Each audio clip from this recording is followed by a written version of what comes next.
E no vídeo de hoje nós vamos falar sobre contos cantados que falam no diabo. É hora de abrir a nossa gira, o povo tem cruzar, então vamos nos soltar. Destranca a rua, abra meus caminhos, abra nossa gira e vem nos ajudar. Destranca a rua, abra meus caminhos, abra nossa gira e vem nos ajudar. Lá no Exu, Exu é Mojubá, Saravá, seu destranca-rua. Antes de dar início para o vídeo, eu vou pedir para você, se é a primeira vez que está chegando aqui no canal, se inscreve no nosso canal, não esquece também de curtir esse vídeo, deixa o seu like porque é muito importante. Comenta aqui a sua opinião sobre esse vídeo e compartilha nas suas redes sociais. Se quiser ajudar o nosso canal, entre para o Clube de Membros. Nós temos planos no Clube de Membros a partir de R$ 2,99. Entrando para o Clube de Membros, você recebe gratuitamente o curso Autobenzimento, Cura e Ancestralidade, tá bom? Bom, eu não tinha tema para essa semana e aí, conversando com o meu filho Vitor, a gente estava falando sobre uma conversa que o compadre teve, falando sobre alguns pontos que falam, né, do cramunhão, que falam do diabo, falam de inferno e outras questões, sendo que a religião, ela não acredita no diabo cristão, não tem essa convicção, e isso é uma criação judaico-cristã, né? E por que isso então, Maurício? Por que isso tem na religião? Bom, eu não vou saber falar com a mesma propriedade que uma entidade ou que um guia, mas a gente tem algumas construções que a gente pode fazer a respeito disso e eu vou tentar elucidar para você aqui, tá? Primeiro a gente precisa entender um contexto histórico sobre tudo isso, tá? Inicialmente, isso vem de antes, muito antes da Umbanda. A Umbanda tem um pouco mais de 115 anos, a Umbanda apenas está gatinhando, né? Você tem aqui no canal também na aba playlists, nós temos aqui o curso História da Umbanda, onde você pode entender um pouquinho melhor do que eu estou falando agora.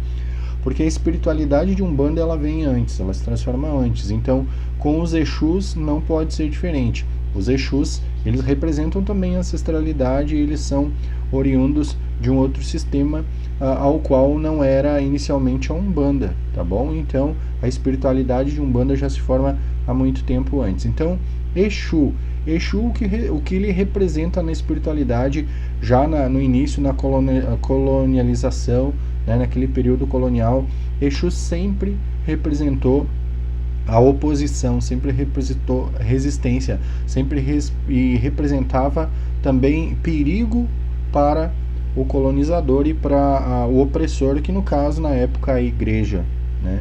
Então, o que acontece? Exu toma esse formato e realmente se apresenta, né? E os povos da época, os escravos, os povos que foram escravizados, os índios também que foram escravizados, eles também haviam uma necessidade de se defender desse movimento religioso. E o que acontece?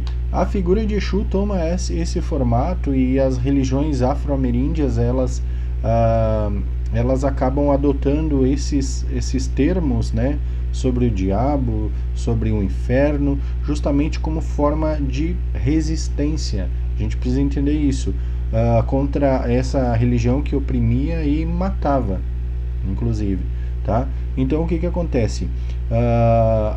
Era uma maneira de se colocar e também de uma certa, para provocar uma afronta, sendo desrespeitoso também para a religião dominante na época. Entende que isso tem todo um fator histórico antes da gente falar de Umbanda. E aí, obviamente, que a gente vai entrar na Umbanda, vai entrar no moralismo, vai entrar no purismo de algumas pessoas, e não é isso que a gente está querendo propor nesse vídeo. Eu só estou querendo que você entenda de onde vem. E quando a gente está falando de ancestralidade, a gente precisa respeitar essa história, e se foi assim, a gente precisa entender que o contexto era esse, tá bom? Então, inicialmente esses nomes, né, do opositor, do cramunhão, né, a gente ouve Lucifer, a gente ouve, enfim, do diabo. Eu vou evitar falar muito aqui porque eu não quero que meu vídeo toma strike, né? Ele tem essa origem como uma forma de resistência e, de certa forma, inclusive afrontosa ao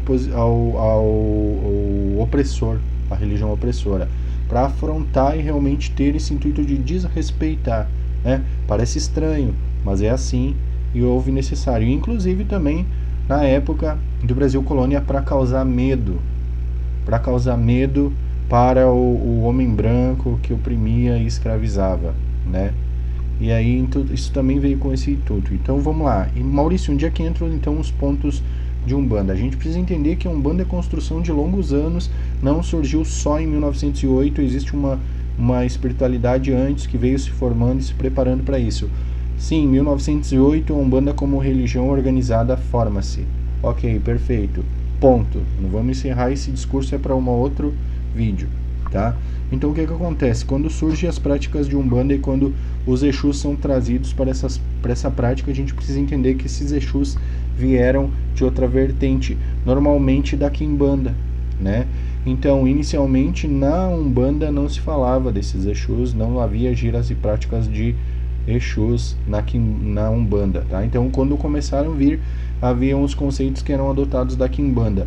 Na época, ouvia-se muito também a Quimbanda a luciferiana e outras vertentes, né, que eu não vou me aprofundar porque eu desconheço o fundamento, então não posso falar a respeito.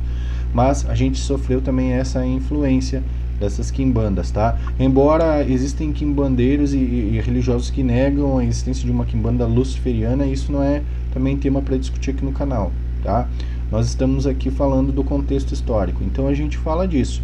E aí depois, por volta de 1950, 1952, surge aquele livro que eu sempre falo aqui para vocês, do Aloysio Fontinelli, falando de Exu, onde ele liga Exu aos Daimons da Goécia, né? E ali naquele contexto, Aloysio Fontinelli traz todo um trabalho voltado para a alta magia, né? Baseado na obra de Eliphas Levi e alguns outros da alta magia, onde há essa associação e há uma certa deturpação também de alguns fatores, onde acaba deturpando alguns daimons, né?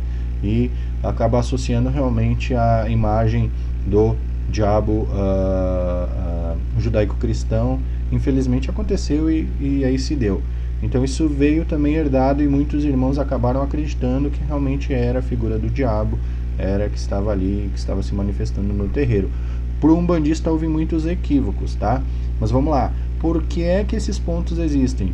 Esses pontos existem como uma maneira provocativa, inclusive para te despertar o sentimento. Vamos pegar o exemplo daquele ponto Exu de duas cabeças, né? Você vai pensar o que é...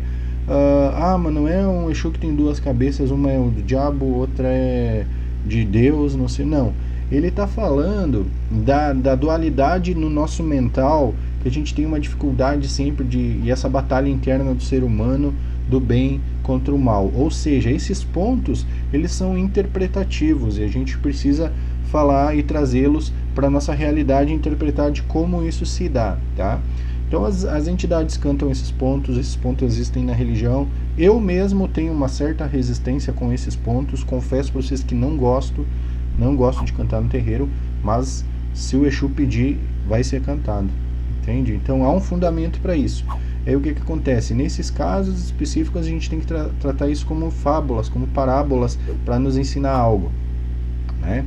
Quando a gente fala do bem e do mal nesses pontos, a gente precisa entender também que esse conceito de bem e mal que você está acostumado, isso é maniqueísta, né? E as religiões afro-ameríndias não creem nesse conceito de bem e mal, né? Do paraíso e do inferno, entende? Não creem nisso do Deus contra o diabo. Não é assim que as religiões afro-ameríndias elas entendem o que se passa dentro da espiritualidade no nosso dia a dia. Esse conceito é maniqueísta, esse conceito é herdado lá de longa data e esse conceito vem também que a gente herda da igreja. Então quando há esses pontos que falam essas coisas, muitas vezes são para nos despertar para algo e para nos explicar algumas coisas que para nós fica mais fácil de entender dessa forma. Tem gente que só entende a realidade de uma maneira e às vezes é com um pouco mais de asperidade, um pouco mais de brutalidade. Assim como às vezes o Exu fala algum palavrão, e eu, quando eu estou dizendo palavrão, não estou dizendo ficar de baixaria, entendeu? Estou dizendo ele ser mais próximo da nós, como se referir a nós como pessoas, né? E por que ele faz isso? Ele faz isso porque tem gente que só entende a realidade de uma maneira, e às vezes é preciso tomar um baque. E quando a gente toma esse susto inesperado de que não estava aguardando isso, às vezes nos desperta para algo maior, ou quebra um padrão energético que estava sendo que estava nos prejudicando naquele momento, né? E assim, da mesma forma como essas palavras, essas dizeres, né, mais brutos deles também denotam uma proximidade a nós como queridos que somos deles. Então, quanto maior essa proximidade, mais fácil de dialogar e a gente pode ser mais honesto, né? Então tem isso também. Mas então o que eu estou querendo dizer? Da mesma forma como algumas palavras são empregadas por alguns Exus, esses pontos são trazidos para nos despertar algo. Você precisa entender, tem gente que só entende as coisas de uma maneira só, sabe? E às vezes é preciso causar um impacto para que haja uma quebra de paradigmas, porque haja uma quebra energética para que as energias possam ser movimentadas. Então, quando a gente fala desses pontos, a gente fala desse diabo, não é o diabo da construção judaico-cristão. É uma forma de resistência, é uma forma de afronta e sim também é uma forma de desrespeito àquelas religiões que por muito foram predominantes no Brasil e fizeram o mal, inclusive mataram milhões de pessoas em seu nome, tá? É por isso que esses pontos resistem. Leva isso como de maneiras interpretativas e como fábulas e parábolas para te ensinar alguma coisa. Não leva esses pontos ao pé da letra. É como eu falei, eu não gosto desses pontos, mas eu entendo que há um fundamento por trás disso tudo e a gente precisa entender que se há fundamento, precisa ser respeitado. Ah, mas no meu terreiro não. Ok, perfeito. Isso é outra coisa que a gente precisa entender na Umbanda. A Umbanda é plural, de norte a sul do Brasil, e ninguém, nem eu, nem você, vai falar como é a Umbanda. A gente está aqui no canal passando nossa visão. Isso não quer dizer que está certo, tá bom? Então, o que eu trouxe aqui para você é um pouco da minha experiência, é um pouco da minha visão, e daqui a pouco você tem uma visão diferente e tá tudo certo, tá? Tá tudo certo, cada um dentro da sua doutrina, da forma de agir, tá? Agora, eu só estou dizendo assim, ó, você não pode dizer que determinada entidade faz ou não faz isso, né? Na sua casa ela faz ou na sua casa ela não faz, né? O Brasil é muito grande, muito extenso, nós temos várias umbandas, várias culturas, e daqui a pouco na tua casa, na tua vida, isso é verdade, e para o irmão do lado já não é uma verdade e já não faz sentido para ele, tá bom? Então respeita a opinião dos outros e cada um segue o seu fundamento bem tranquilo. E aí eu vou pedir para você deixar aqui nos comentários se você tem algo mais para acrescentar, para contribuir, se você concorda ou não concorda, pode deixar aqui nos comentários, não tem problema nenhum. Espero que você tenha gostado do vídeo de hoje, né? Quero agradecer por estar com você mais uma vez. Não esquece de se inscrever no nosso canal, deixar também o seu like, né? Deixa nos comentários o que você achou desse conteúdo e se tem alguma coisa para acrescentar, vai ser muito bem-vindo. E compartilha nas suas redes sociais. Seja membro do nosso canal para auxiliar aqui também o nosso trabalho, e doações via Pix, PayPal, nos links da descrição e no e-mail que está na descrição deste vídeo, tá bom? Meu agô para quem é de agô, meu saravá para quem é de saravá, meu mutumbá, meu mucuyu, colofé, axé, namastê, meu fraterno saravá para todos. Ogum é senhor da guerra, sou filho de Beira-Mar. O universo é de Olorum,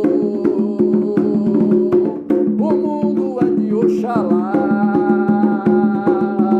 Ogum é senhor da guerra, sou filho de Ogum Beira-Mar. Sou filho de Ogum Beira-Mar.